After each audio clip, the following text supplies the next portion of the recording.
우리 옆에 계신 분하고 조금 며칠이 지났지만 다시 한번 인사 한번 하실까요? 새해 복 많이 누리십시오.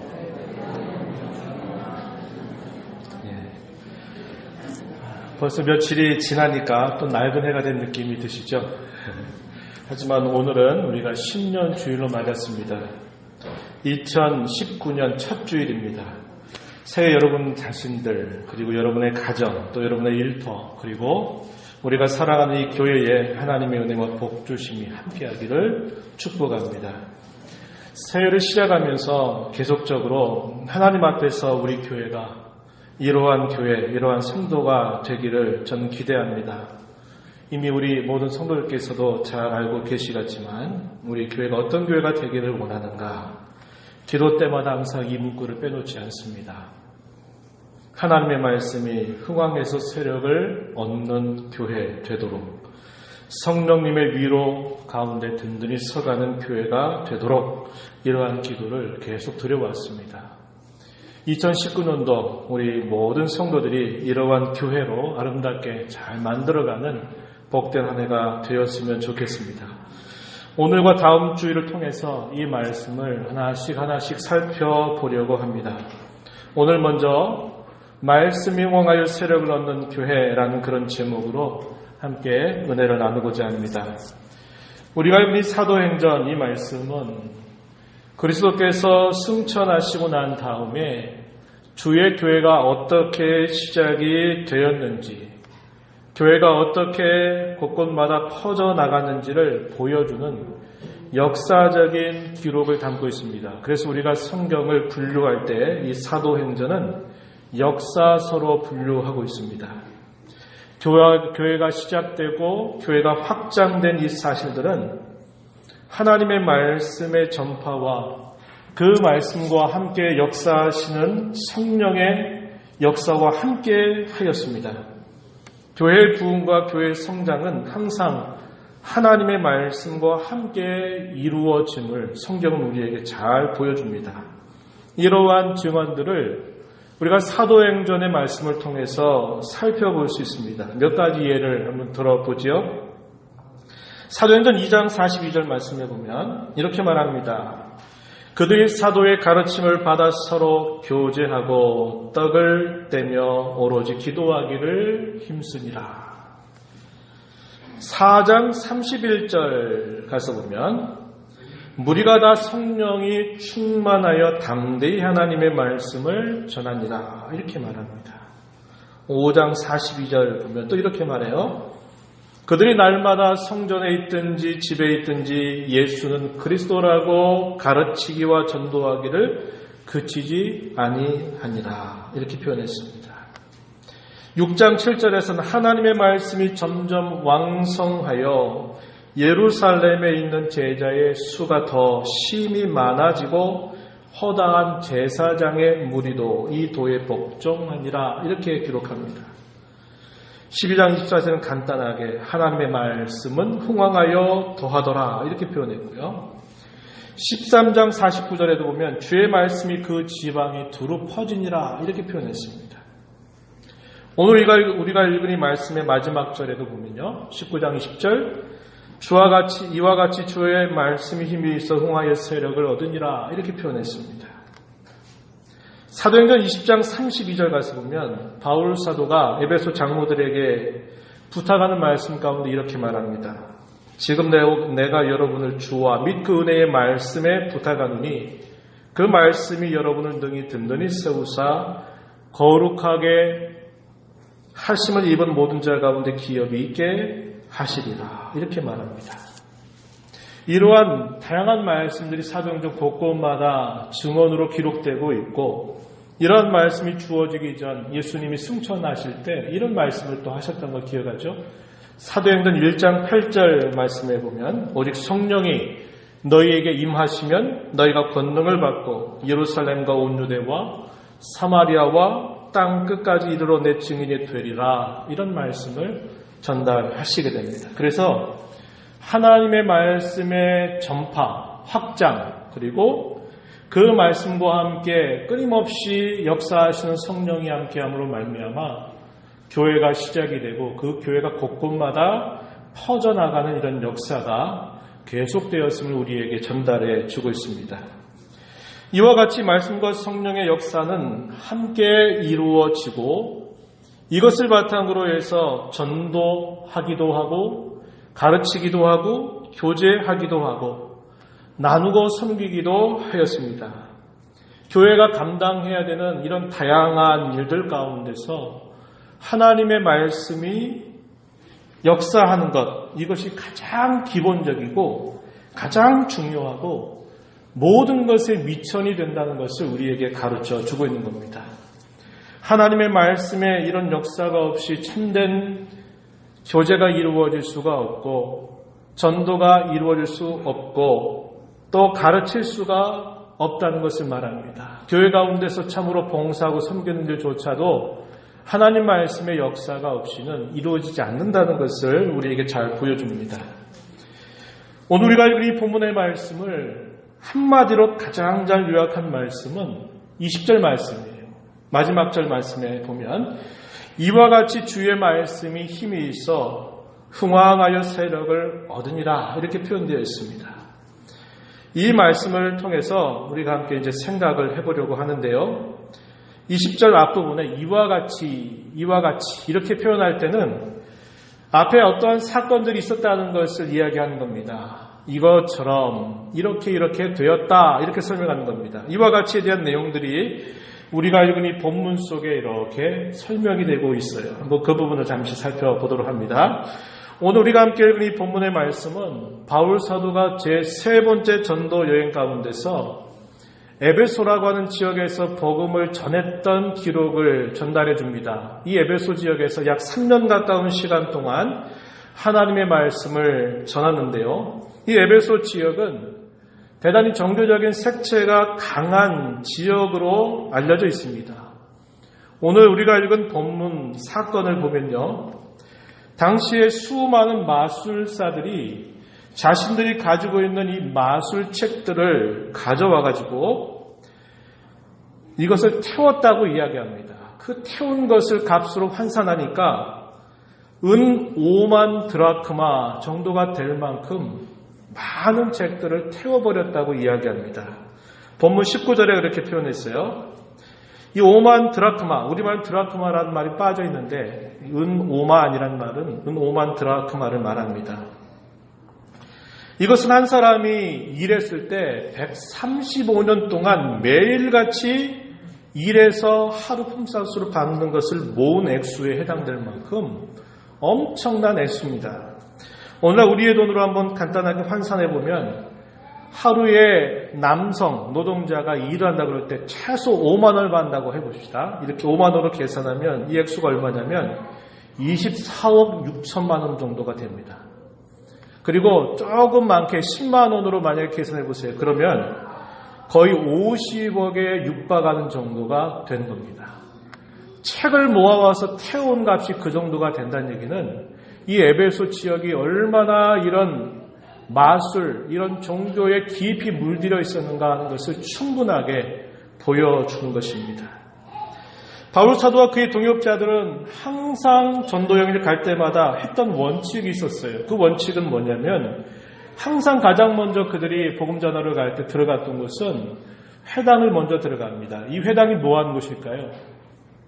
흩어져 있는 유대인들이 하나님의 율법을 계속 읽고 그 율법을 잊지 않으려고 낭독하고 듣는 장소가 회당입니다. 그래서 회당에 먼저 들어가서 그 회당 가운데 들어오는 유대인들을 중심으로 복음을 먼저 전달합니다. 그리고 난 다음에 이방인들, 당시의 헬라인들에게 말씀을 전하는 것입니다. 이게 기본적인 원칙이었어요. 그래서 바울 사도도 역시 에베소 지역에서도 그의 동역자들과 함께 동일하게 한 것입니다.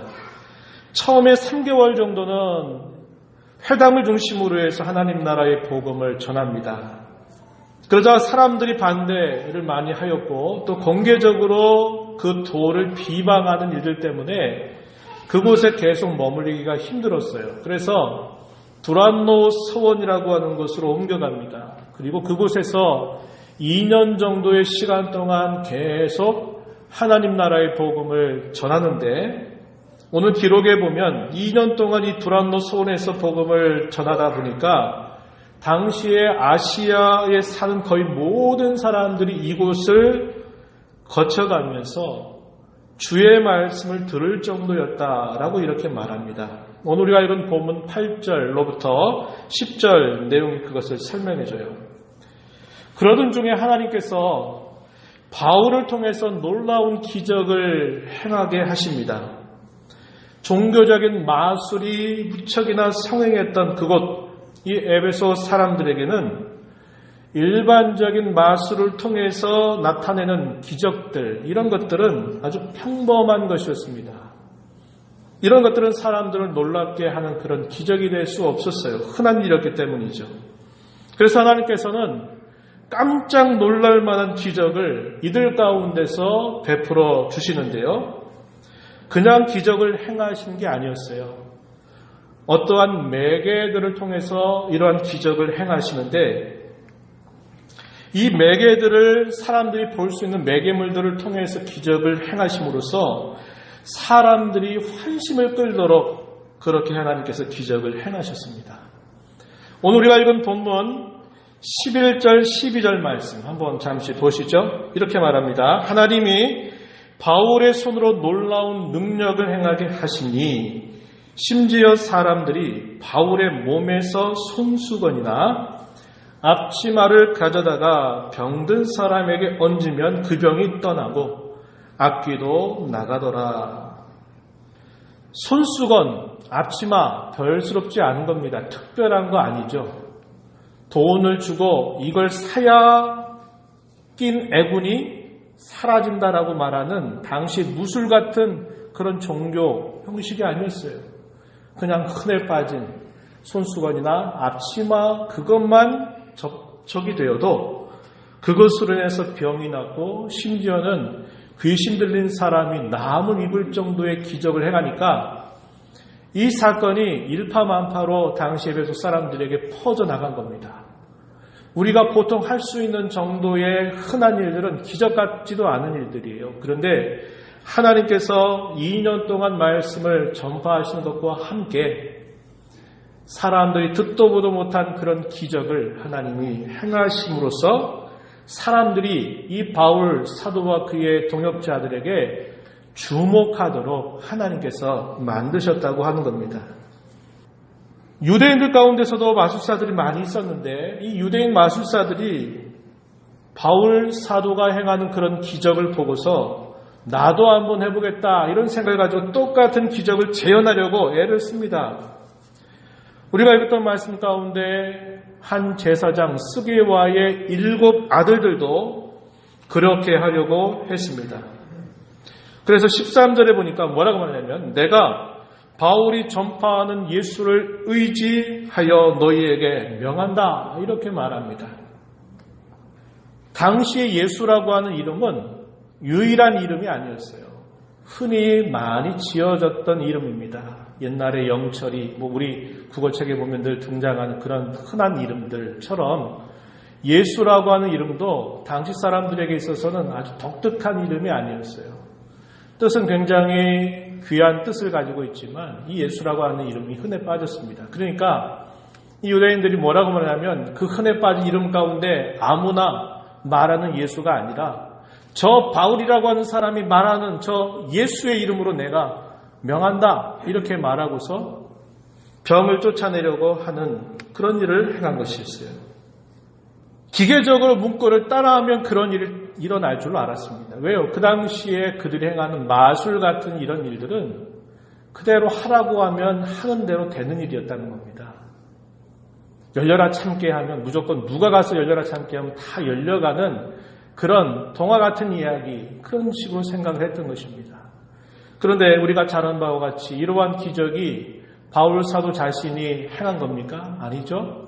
하나님께서 그의 말씀이 참되다고 하는 것을 보여주시기 위해서 그들이 듣도 보도 못한 그런 기적을 행해서 사도의 말이 거짓말이 아니라 진짜라고 하는 것을 깨우쳐주기 위해서 하나님이 행하신 거예요. 그 하나님은 기계적으로 바울이 전파하는 예수의 이름을 명한다 그래서 귀신이 쫓아나가거나 병이 고쳐지는 일을 행하시는 분이 아니에요. 하나님은 인격자이시라는 겁니다. 하나님이 그렇게 하고자 하셔야만 일어날 수 있는 일이 없기 때문에 그러합니다.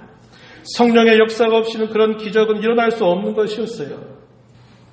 오히려 귀신 들렸던 사람이 이들을 향해서 이렇게 말합니다. 내가 예수도 알고 바울도 아는데 도대체 너는 누구냐? 이렇게 말하면서 그 사람들을 덮쳐버리면서 눌러버리게 됩니다. 그러니까 어떻게 됐어요?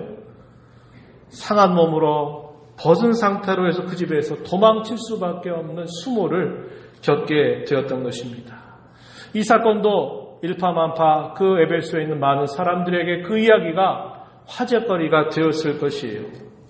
이 사건이 주변 사람들에게 알려지면서 믿는 사람들이 생겨났습니다. 그리고 그들이 주 예수의 이름을 높였습니다. 그리고 그 이름을 두려워하기 시작했습니다. 그 결과 어떤 일이 일어났을까요?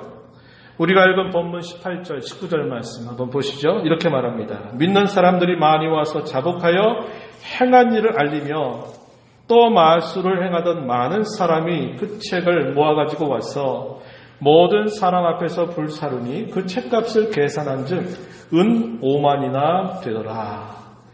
믿는 사람들의 반응이 어떻게 나타났습니까? 자신들의 죄를 자복했다 이렇게 말합니다. 수많은 마술책들을 가져와서 불태워버렸어요. 여태까지 이것이 전부인 줄 알고 이건 모으려고 그렇게 많은 돈을 쓰고 사람들을 속이고 사람들을 이끌려고 했던 그 모든 것들을 일순간에 다 가져와서 태워버렸다고 이야기합니다. 아까 말씀드린 것처럼 25억이나 한 50억 정도가 되는 어마어마한 정도의 이 책들을 다 가져와서 이게 다 헛된 일이라고 생각하면서 그것을 불태워버리는 기적이 일어나게 되었던 것입니다.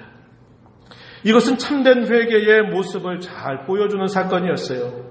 참된 회개는 자신들의 죄를 자복하고 잘못된 삶을 뜯어 고치는 것, 이걸 두고 참된 회개라고 말하기 때문입니다. 하나님의 말씀의 능력이 이렇게 나타난 것입니다. 그런 사건과 결과를 두고 성령께서는 그리고 이 성경을 기록한 누가는 이렇게 표현했습니다. 20절 말씀, 주의 말씀이 힘이 있어 세력을 얻었다고 설명합니다. 주의 말씀이 힘이 있어 흥하여 세력을 얻는다. 이 표현을 다르게 말하면 주의 말씀이 널리 퍼져서 능력 안에서 자라간다. 이 말도 좀 복잡하죠? 이걸 쉽게 더 줄여볼까요? 뭐라고 말할 수 있냐면 이렇게 한번 따라해 보시죠. 주의 말씀이 확장되는 것, 그것입니다. 주의 말씀이 힘이 있어 흥황하여 세력을 얻었다. 이 말을 간단하게 말하면 주의 말씀이 확장되는 것이다. 이렇게 정리할 수 있습니다.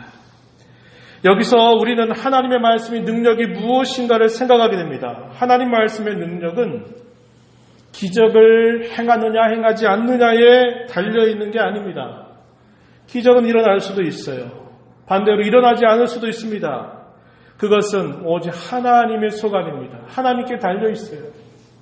왜 하나님께서 그 마술이 성행하고 거짓된 종교가 성행했던 그 에베소 사람들에게 놀랍고 신기한 기적들을 행하셨느냐? 그들로 하여금 하나님의 말씀이 참되다는 것을 믿게 하기 위해서 그렇게 하신 것입니다. 반드시 그렇게 하셔야만 되는 건 아니에요. 필요하셨기 때문에 그렇게 하나님은 행하셨다는 것입니다. 결과적으로 이 하나님의 말씀의 능력은 두 가지에 이르게 하는데 하나는 뭐냐? 하나님의 말씀을 깨닫고 믿게 하여 구원에 이르게 하는 것, 이게 한 가지고 또 한 가지는 말씀을 오용하고 하나님 말씀을 대적하는 자들에게는 그의 응당한 벌과 심판을 행한 겁니다. 이게 하나님 말씀의 능력이라고 하는 거예요. 여러분 착각하지 마십시오. 하나님 말씀 외에 기적이 나타나야 그것이 능력이고 기적이 없으면 그게 능력이 아니다라고 생각하지 마세요. 그거는 하나님이 그렇게 하실 수도 있고 안 하실 수도 있어요. 바울 사도가 곳곳마다 복음을 전할 때 항상 그의 손수건을 만지면 다 사람들이 나음을 받았습니까? 그가 두르고 있는 앞치마에 접촉이 되면 귀신이 쫓겨난 일들이 일어났습니까? 바울 사도가 그럼 능력이 떨어진 겁니까? 아닙니다. 그것은 하나님께서 필요에 따라서 능력을 행하기도 하시고 행하지 않기도 하신다는 거예요. 중요한 건 뭐냐? 하나님의 말씀은 항상 능력이 있는데 그 능력은 한편으로는 말씀을 듣는 사람에게 깨달음을 주고 그 깨달은 말씀을 믿게 하고 그들로 하여금 구원에 이르게 하든지, 아니면 말씀이 전파되고 선포되는데도 그 말씀을 오용하거나 그 말씀을 적대하고 대적하는 자들에게는 그의 응당한 벌과 심판을 반드시 내린다는 겁니다. 이게 하나님 말씀의 능력이라고 하는 것입니다. 그렇다면 하나님의 말씀은 기적을 동반하든지 동반하지 않든지 간에 하나님 말씀은 언제나 능력이 있습니까? 없습니까? 능력이 있습니다. 이 사실을 꼭 기억하십시오. 이제 우리가 생각하는 것은 교회의 부흥과 성장, 하나님 나라가 확장되는 것은 다르게 말하면 하나님 말씀이 확장되는 것과 똑같은 이야기라고 하는 것입니다. 우린 교회를 두고 성도들의 모임이라고 말하고요. 무엇보다 또 다르게 부를 때는 말씀 공동체라고 부르기도 합니다.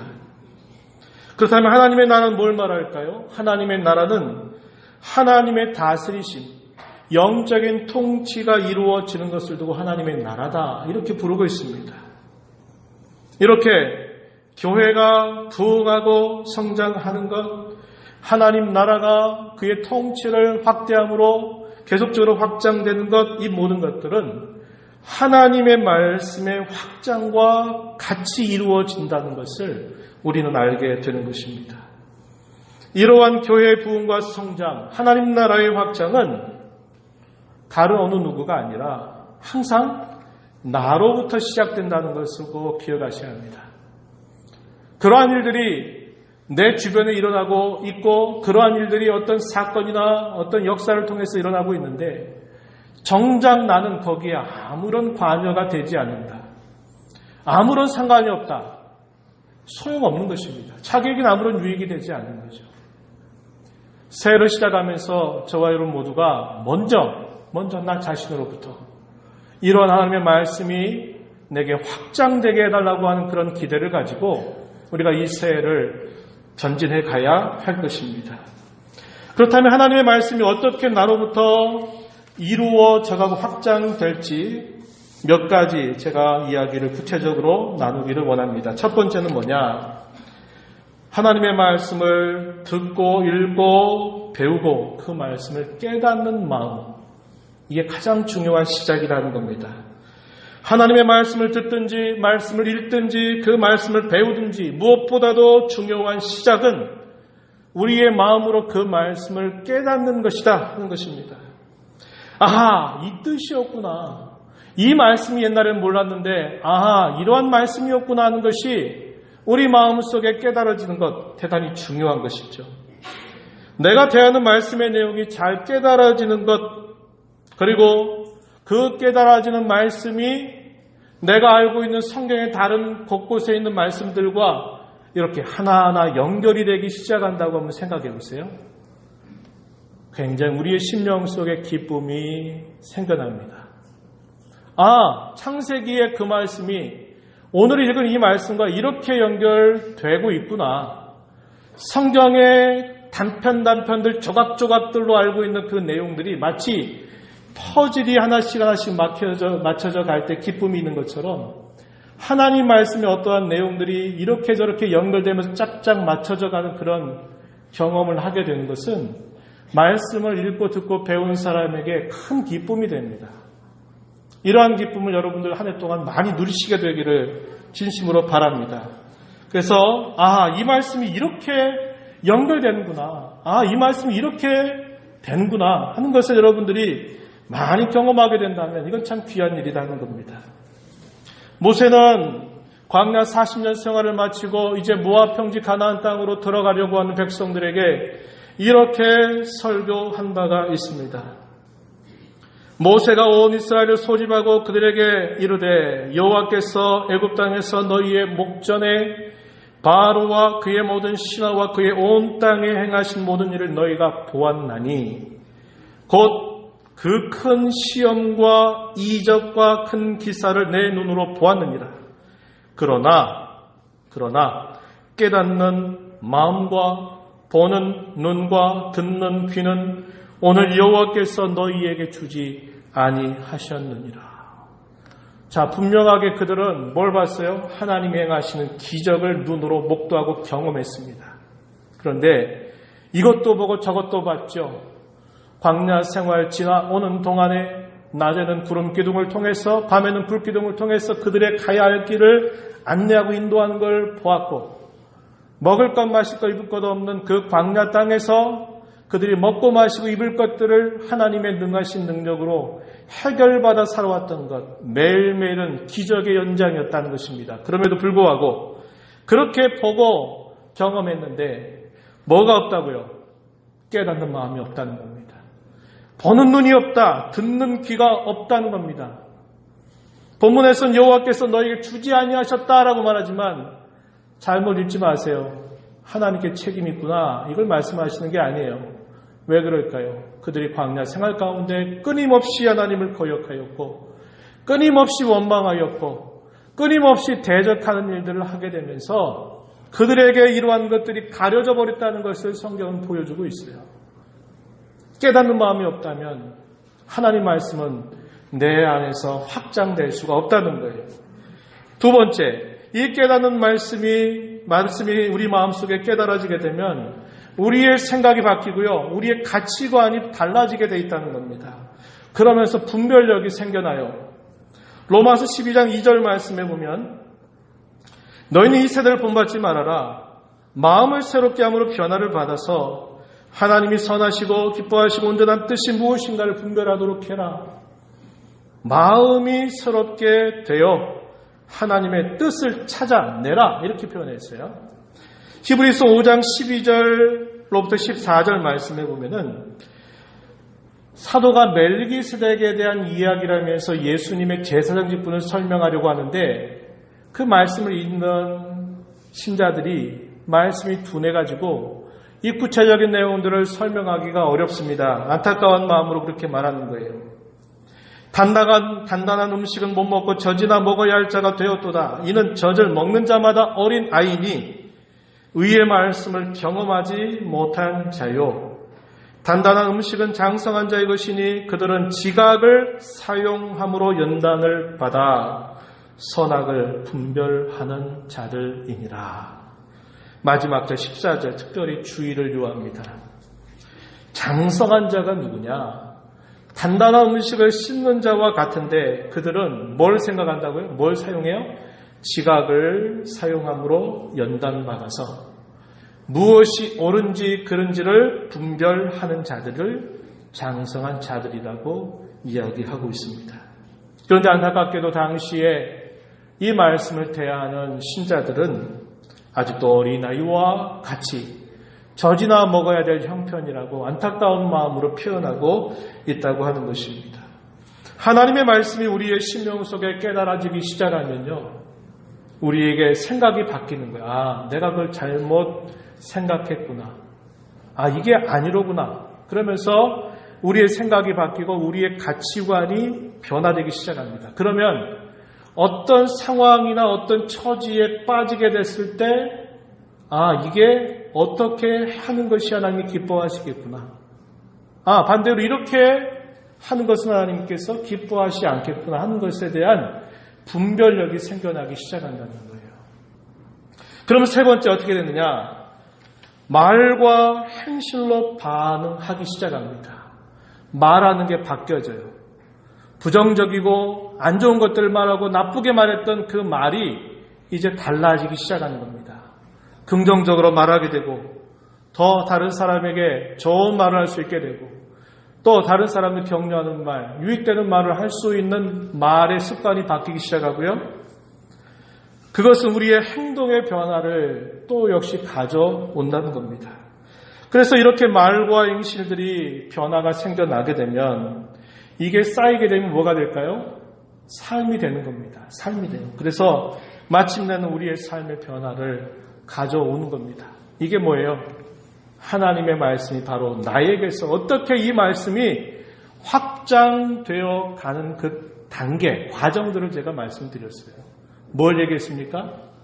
하나님의 말씀을 우리의 마음으로 깨닫고 그 말씀을 통해서 나의 생각과 가치관이 변화가 생기고 내가 말하는 것과 행동하는 것이 조금씩 달라지기 시작하고 그게 시간이 지나면서 나의 삶이 되면서 내 삶이 바뀌어 가는 겁니다. 그래서 다른 사람들에게 선한 영향력, 좋은 영향력을 끼치기 시작하는 거예요. 그게 뭐예요? 하나님의 말씀이 내 안에서 그 말씀이 확장되어 가는 그런 모습이라는 것을 우리가 알게 된다고 하는 겁니다. 말씀 맺으려고 해요. 우리는 오늘 본문을 통해서 교회 부흥과 성장은 곧 하나님의 말씀의 확장임을 배웠습니다. 교회의 부흥과 성장은 누구에게서부터 시작돼야 돼요? 바로 나에게서부터 시작돼야 합니다. 하나님의 말씀이 내 안에서 확장되고 그 말씀이 우리에게서 확장되면 그 말씀이 큰 세력을 만들어 가는 것입니다. 여러분 장기 바둑 두어 보신 적 있으시죠? 오목 두어 보신 적 있으시죠? 여기서 승패가 어디에서 갈려지냐면 세력 싸움이에요. 세력 싸움. 세력을 크게 만들어 놓으면 그 세력에다가 함부로 들어갔다가는 그냥 죽습니다. 왜요? 세력 싸움에서 밀려버린다는 말이죠. 장기도 그렇고 바둑도 그렇고 오목이라고 하는 것도 그래요. 우리 믿는 사람들 개인이 하나님의 말씀이 나에게서 확장이 되고 나와 너 사이에 이런 말씀들이 확장해서 우리 속에 이 말씀들이 확장되기 시작하면 이게 하나의 큰 세력을 만들어가는 거예요. 그래서 다른 사람들이 그 안에 들어와도 그 영향력을 받게 되면서 하나님 나라는 계속적으로 확장되는 역사가 일어나게 된다고 하는 것입니다. 하나님의 말씀이 흉화의 세력을 얻는 교회다라고 말할 때 그것은 바로 나로부터 시작해서 나와 너, 우리 가운데 이런 말씀의 확장이 일어나면서 결국 믿지 않는 사람들 가운데서도 이런 선한 영향력이 나타나면서 교회가 성장을 거듭하고 부흥할 수 있게 되는 것을 우리는 알게 되는 것입니다. 저와 여러분 새로 시작하면서 가장 좋은 습관 하나를 꼽으라면 저는 주저없이 이렇게 말할 겁니다. 하나님의 말씀을 잘 듣는 습관이라고 말씀드릴 겁니다. 성령님은 항상 말씀과 함께 일하신다는 것을 기억하십시오. 하나님의 말씀이 저와 여러분 안에 은혜의 수단으로 끊임없이 사용되기를 진심으로 구하는 일, 그리고 그 말씀을 사탄에게 빼앗기지 않는 일, 그 일들을 힘써가고 또 한편으로는 하나님의 말씀을 순종하는 일들을 통해서 그 말씀이 곧 나에게서 실현되는 경험들을 많이 경험하는 복된 한 해가 되었으면 좋겠습니다. 이스라엘 백성들이 홍해를 건널 때 하나님 어떻게 하셨나요? 모세가 지팡이를 들고 홍해를 향해서 쭉 뻗으니까 그 홍해 바다가 벽처럼 갈라져서 그 바다의 바닥을 땅을 걸어가듯이 이스라엘 백성들이 걸어가죠. 그 뒤를 추격하는 애굽의 군사들이 따라붙어서 들어오는데 놀라운 건 뭡니까? 벽을 이루었던 그 물들이 자신들에게는 벽이 되지만 자신들이 지나자마자 그것은 다시 메워지기 시작하는 겁니다. 그래서 애굽의 군사들이 다 물에 수장되어 버리는 일들을 경험하게 돼요. 그런데 그 이후로 40여 년 정도의 시간이 지나고 난 다음에는 하나님이 어떻게 하시냐면 이제 이스라엘 백성들이 가나안 땅을 점령하기 위해서 요단강을 건너서 가나안 실족들을 점령하게 할 때 그때가 언제였냐면 요단강이 메마를 때는 그냥 쉽게 건널 수 있는 강이지만 그때가 때마침 가장 범람했던 때라서 그 요단강을 건너갈 수 없는 때였다는 겁니다. 하나님께서 어떻게 하세요? 언약궤를 짊어진 제사장들이 흐르는 물에다가 어떻게 했어요? 갈라놓은 다음에 걸어가라고 하지 않고 어떻게 하셨습니까?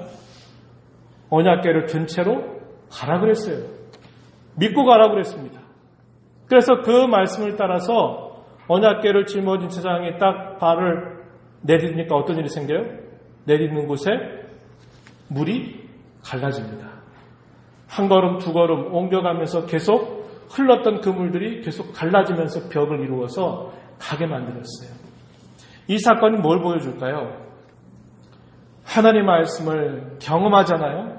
하나님 말씀대로 순종했을 때 어떤 일들이 이루어졌다는 것들이 우리가 경험이 되면 그 다음부터는 어떻게 할 수 있느냐? 그렇게 될 줄 알고 갈 수 있는 힘이 생기는 것입니다. 우리가 말씀을 순종하는 일들에 힘을 기울이고 그 말씀 순종했더니 하나님이 이렇게 해주셨다는 것을 경험하는 게 작은 일이든 큰 일이든 그것은 굉장히 중요한 사건입니다. 그렇게 경험을 한 번, 두 번 하다 보면 나중에는 상황이 안 그래도 어떻게 할 수 있어요? 그냥 할 수 있는 거예요. 왜? 그동안 하나님께서 그렇게 해주셨다는 것을 내가 경험했으니까 상황은 아니지만 내가 이렇게 하면 하나님이 또 이 상황을 그렇게 상황 속에서 응답해 주실 것을 믿고 나아갈 수 있는 겁니다. 이런 한 해가 되었으면 좋겠어요. 가장 작은 것부터 그리고 가장 구체적인 것부터 가장 실천할 수 있는 일들부터 여러분들이 말씀을 들을 때마다 반응하는 일을 힘쓰십시오. 자그마한 거라도 하나 내가 이 말씀 들었으니 이렇게 해보겠다고 하는 마음을 가지고 하늘을 시작해 보세요. 그럼 그것이 여러분에게 큰 경험이 되고 그 경험이 쌓이다 보면 나중에는 진짜 큰일, 안 될 것 같은 일들 속에서도 당당하게 믿음으로 그 길을 걸어갈 수 있는 담력이 생겨요. 그리고 그러한 역사가 실제로 또 경험되는 사건을 만날 수 있는 것입니다. 이렇게 저와 여러분이 한 해를 달려가면서 하나님 말씀이 흥왕해서 세력을 얻어가는 여러분의 삶, 우리 교회가 되기를 진심으로 축복합니다. 하나님 아버지 감사합니다. 새 첫 주일을 저희들에게 허락하여 주셔서 저희가 늘 아버지 앞에 기도했던 것처럼 주의 말씀이 흥하여 세력을 얻는 교회가 되게 해달라고 기도하였는데 오늘 그 말씀을 새해 첫 시간에 온 성도들과 함께 나누게 해주심을 감사합니다. 말씀이 저희 안에 확장되는 역사가 있게 하시고 함께 교회를 이루는 우리 모든 성도들, 이 자리에 있는 모든 성도들에게 그 말씀이 확장되는 놀라운 역사가 있게 하여 주시옵소서. 예수님 이름으로 기도하옵나이다. 아멘.